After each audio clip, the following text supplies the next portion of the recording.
high blood ako guys. High blood ako.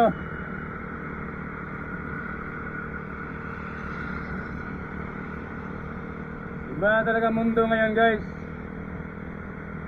Pag mahirap ka, huli ka.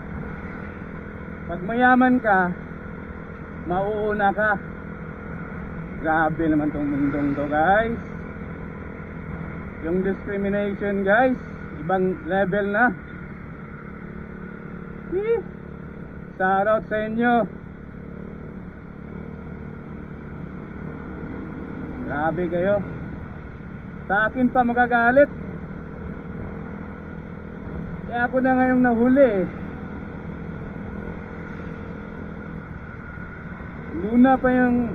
Inuna niya yung ano, yung mayaman. May tinanong lang, nauna na agad. Grabe naman.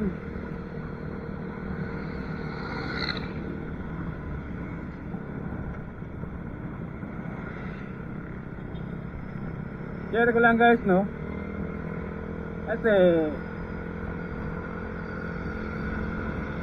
ito yung nangyari guys.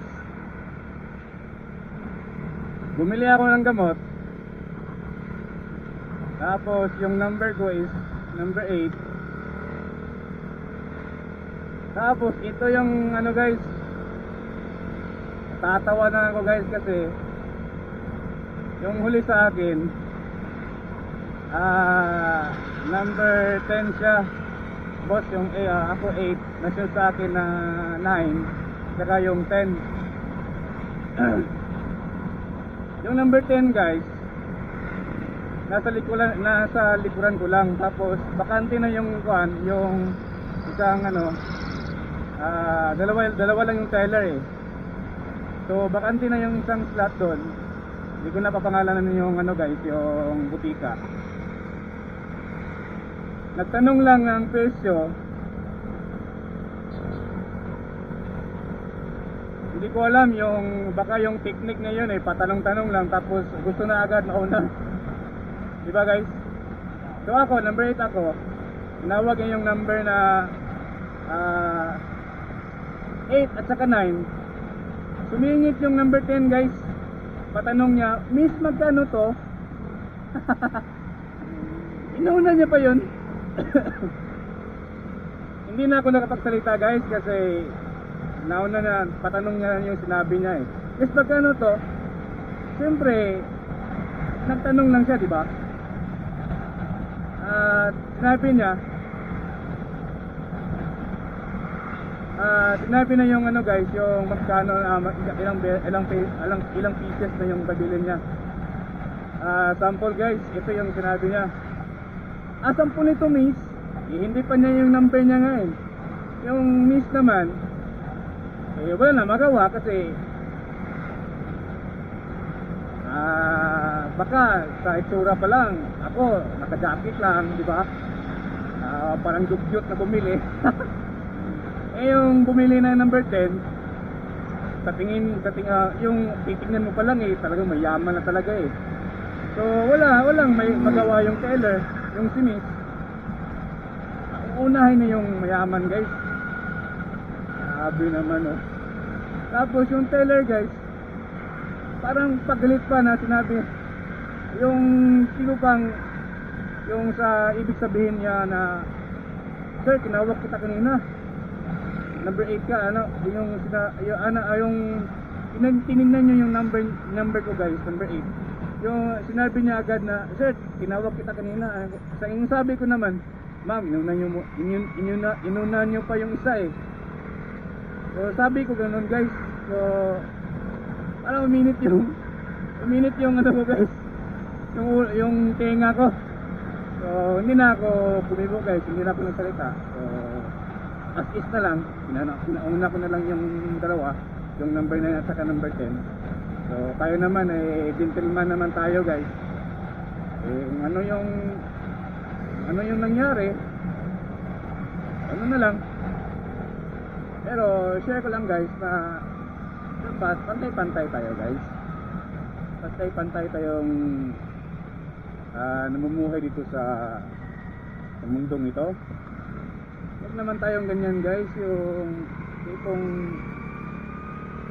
titignan mo yung ibang tao parang nakaangat ka na agad. Umaangat ka na sa sarili mo, di ba? Ganun guys, dapat pantay-pantay lang. Mentality ng ibang tao pag ganito ako ikaw ganyan ka lang wag ganun guys. Dapat may respeto tayo sa isa, di ba? So yan lang guys, sinishare ko lang. Nawala na ako sa content ko nawala na ako sa content ko guys. So yun lang.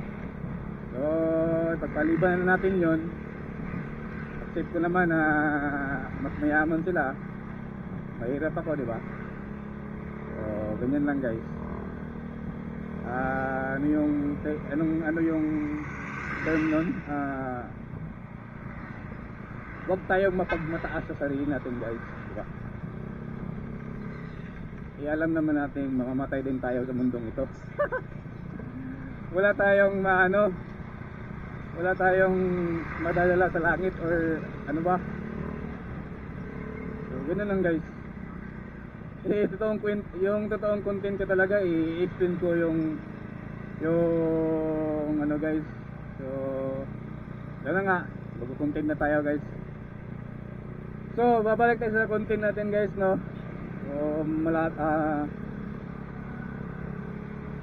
lapit na yung 8. Yung content ko talaga guys is bare months na. So bare months na guys. Ano nang plano natin? Plano sa ating sarili. So yung plano ko guys, reregaluhan ko yung motor ko yung Pasko. Reregaluhan ko ng mga bagong accessories kasi luma na yung hand grip ko guys. Kita nyo naman, di ba? Luma na yung hand grip ko, tapos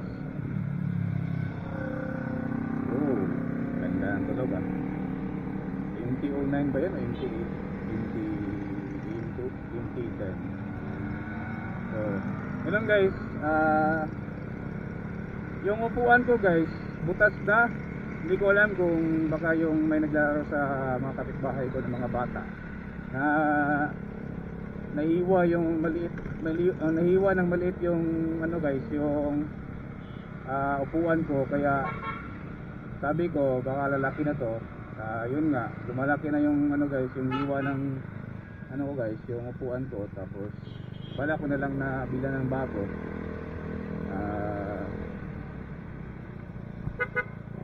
Bilan ng bago, tapos yung sa ano ko naman guys, yung pang internal ko naman na specs, bumili talaga ako ng original guys, yung Yamaha talaga. Yung sa brake pad ko guys, Yamaha, genuine parts talaga yung binili ko guys. Saka yung belt ko bago rin genuine parts ng Yamaha. Tapos bagong linis ng tong ano ko guys, yung carb. Bagong linis yung carb ko guys. 4-year-old na pala itong ano ko guys, yung motor ko guys. 4-year-old na. Tapos yung ginagawa ko dito guys, sa looban yung ano guys, yung pag maintain yung change oil, maintain ko guys. Maintain ko talaga. Change oil, belt, hindi ko pa na change. Bago din yung ano ko guys, 1 year old pa lang yung ano ko guys, yung flyball.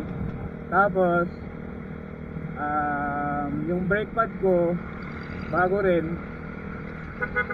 Hindi ko pa nakakabit yung ano guys, brake shoe. Yung brake shoe ko guys, hindi ko pa nakabit. Tapos RCB din yun na ano guys, na brand. Wala ko rin ikabit yun ngayong Pasko para maganda naman yung ano natin guys, yung motor natin. mag-enjoy naman yung motor natin guys. Bali ano guys, regaluhin natin yung motor natin, linis, tapos bagong parts, yun lang. Budget meal lang na parts guys pag ano dito sa mga accessories, yung sa mga aftermarket. Yung ano pala ko guys, yung power pipe ko pala guys na ORBR, ilang beses na yun na ano guys, ni-repair. Kasi pag aftermarket kasi na pipe guys, aasahan mo talaga yung ano guys, yung bibiyak, mapuputol yung ano guys, yung elbow niya. So ilang beses na, pangatlong beses na yun na ni-repair. So ano guys, ni ano ko na, tatlong beses ko nang napaano yun, napa-repair guys. Kasi nagdulong ride kasi ako guys eh. Nagdulong ride ko once a month or two times a month guys. So hindi mo talaga ma-expect na masisira yung elbow niya guys.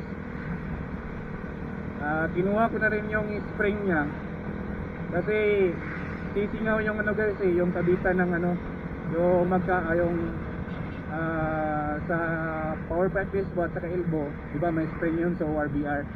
So sisingaw yung guys, sisingaw yun. Tapos kailangan mo talaga ni ano guys, anong tawag dun guys, welding mo guys. So pangatlong welding na yung elbow ko guys, kasi sisingaw talaga eh, mabubutas talaga yung pag-anuhan niya, yung aftermarket niya na welding. So yun lang guys.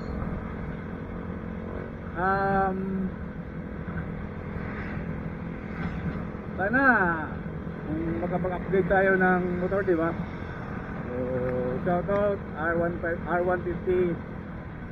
So guys, yun lang guys. Salamat sa panonood ko at saka salamat din sa mga new followers ko sa Facebook guys. Tanix Moto yung Facebook ko guys. Ilalagay ko lang sa description or dito sa screen guys, yung FB page ko guys. At saka sa mga subscribers ko dyan, sa 21 subscribers ko, maraming salamat guys. At saka subaybayan nyo pa rin ako sa aking motovlog. Yun lang guys. Maraming salamat guys. Ride safe always. This is your boy Tanix Motovlog. Tanix Moto in the house.